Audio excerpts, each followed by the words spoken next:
The moon tonight holds a fascinating story that many overlook. Understanding its current phase can deepen your connection to the night sky. Curious about what the moon looks like on September 12th, 2025? Keep reading, because the lunar cycle is more than just a pretty sight. It's a celestial dance that has intrigued humanity for millennia. The lunar cycle consists of 8 distinct phases, each representing a different stage in the moon's journey around Earth. This entire cycle takes roughly 29.5 days to complete, as explained by NASA.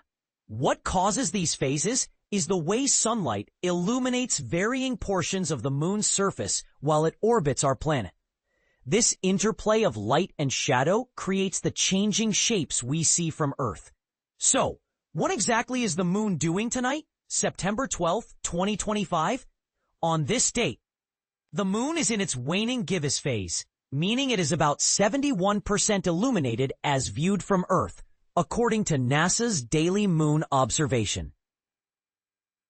This phase occurs after the full moon, as the visible portion of the moon gradually decreases each night. We are currently on day 20 of the lunar cycle, so the moon is slowly shrinking in brightness, but there's still plenty to admire. Even without any special equipment, you can spot some fascinating lunar features tonight. For example, the Mare Vaporum, a dark basaltic plain, and the Kepler crater, a prominent impact site, are visible to the naked eye under good conditions. If you have binoculars handy, your view expands to include the Apennine Mountains, the Gassendi crater, and the Mare Humorum, all remarkable landmarks on the moon's surface.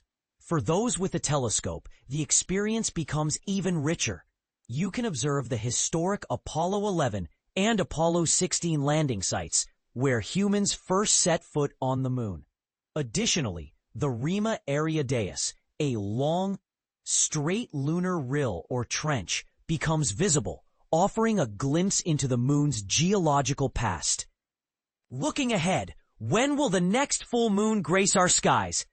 Mark your calendar for October 6th, 2025, when the moon will be fully illuminated once again.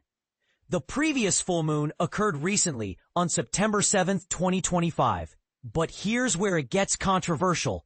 While many accept the traditional 8-phase lunar cycle, some argue that the moon's phases are more nuanced, with subtle variations that don't fit neatly into these categories. What do you think? Is the classic model enough, or should we rethink how we describe the moon's changing face? To clarify for beginners, moon phases happen because the moon orbits Earth, changing the angle between the sun, Earth, and moon. We always see the same side of the moon due to a phenomenon called synchronous rotation. But the amount of sunlight hitting that side varies, creating the phases. Here's a quick rundown of the 8 main phases in the cycle. 1. New moon. The moon is positioned between Earth and the sun, so the side facing us is completely dark and invisible. 2. Waxing crescent. A thin crescent of light appears on the right side for observers in the northern hemisphere, signaling the moon is starting to grow brighter. 3. First quarter. Half of the moon's face is illuminated on the right side, often called a half moon. 4. Waxing gibbous. More than half of the moon is lit, but it hasn't reached full brightness yet. 5. Full moon. The entire face of the moon is illuminated, shining brightly in the night sky. 6. Waning gibbous. The light begins to fade from the right side and the moon starts to shrink. 7. Last quarter or third quarter. Another half-moon phase, but this time the left side is lit.